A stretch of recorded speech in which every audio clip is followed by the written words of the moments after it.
কঠোর পদক্ষেপ সৌদি শাসকদের পশ্চিমাপন্থী নীতিরই প্রতিফলন, যেখানে পবিত্র স্থানীয় ফিলিস্তিনের প্রতি সহানুভূতি প্রকাশ একটি অপরাধে পরিণত হয়েছে।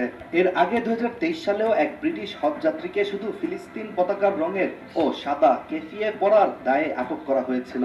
তাই এসব ঘটনা ঘিরে প্রশ্ন উঠেছে, ইসলামের পবিত্রতম স্থানগুলো কি শুধুই আচারিক ধর্মচর্চার জন্য, নাকি মুসলমানদের যে কোনো নিপীড়নের বিরুদ্ধে ঐক্যের একটি জায়গাও? ঐক্যের জায়গা সবাই নেই। মানবাধিকার সংস্থা আমাদের নালিশের জায়গা আল্লাহর ঘরে। মোহাম্মদ বিন সালমান ক্রাউন প্রিন্স হওয়ার পর থেকে সৌদি আরবে রাজপরিবার বা সালমানের 14 গোষ্ঠী বার্তা তার সম্পত্তি কারণেও বহু নাগরিককে গ্রেফতার করা হয়েছে। বিশেষ করে ইসরায়েল ফিলিস্তিন সংঘাত নিয়ে যে কোনো ধরনের মতপ্রকাশ কঠোর নজরদারির আওতায় রয়েছে।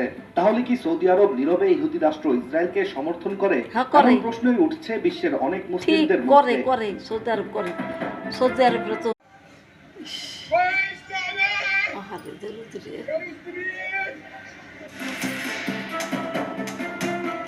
ইসলামের পবিত্র ভূমি মক্কার গ্র্যান্ড মসজিদে ঠিক পবিত্র কাবার পাশে ফিলিস্তিনের পতাকা তুলে ধরার অপরাধে এক মিশরীয় হজ যাত্রীকে আটক করেছে সৌদি নিরাপত্তা বাহিনী। মধ্যপ্রাচ্য বিষয়ক সংবাদ মাধ্যম মিডল ইস্ট মনিটরের একটি প্রতিবেদন থেকে জানা যায়, ইসরায়েলের অবরোধে জর্জরিত গাজায় চলমান মানবিক বিপর্যয়ের প্রতিবাদ জানাতেই ওই হজ যাত্রী ফিলিস্তিনের পতাকা উত্তোলন করেন। এ সময় তিনি আবেগঘন কণ্ঠে কাঁদতে কাঁদতে বলে ওঠেন, ও ইসলাম, এবং চিৎকার করে জানান গাজার শিশুরা মারা যাচ্ছে। এরপরই সৌদি নিরাপত্তা বাহিনীর সদস্যরা তাকে ঘিরে আটক করে নিয়ে যান।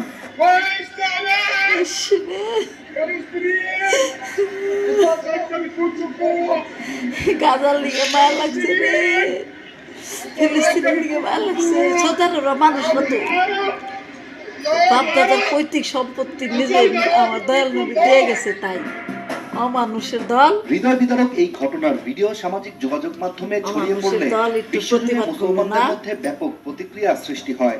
আর এই ঘটনার মাধ্যমেই সৌদি আরবের স্থানগুলোতে রাজনৈতিক মত প্রকাশের উপর কঠোর নিষেধাজ্ঞা নতুন করে বিতর্কের কেন্দ্রে উঠে আসে।